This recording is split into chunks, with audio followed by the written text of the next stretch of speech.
Trap క్యాండిల్ని ఎలా identify చేయాలి. ఇక్కడ చూస్తే మీకు ఒక రెడ్ కలర్ క్యాండిల్ అనేది ఫామ్ అయింది.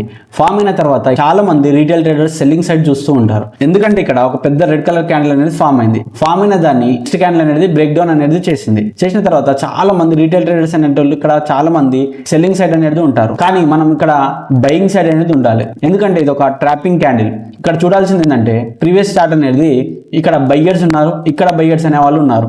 ఈ బయ్యర్స్ నిలడానికి మార్కెట్ అనేది ఒక్కసారిగా ఒక రెడ్ కలర్ క్యాండిల్ అనేది ఫామ్ చేసింది. ఫామ్ చేసి వీళ్ళందరి స్టాప్ లాస్ అనేది ఇక్కడ హిట్ అయిపోయాయి. ఇక్కడ చూస్తే మీరు ఇక్కడ స్టాప్ లాస్ అనేది హిట్ అయింది, అలాగే ఇక్కడ స్టాప్ లాసెస్ అనేవి హిట్ అయినాయి. వీళ్ళందరి స్టాప్ లాసెస్ హిట్ కావడం వల్ల మార్కెట్ అనేది ఇక్కడికి వెళ్ళి ఖచ్చితంగా పైకి అనేది వెళ్తుంది.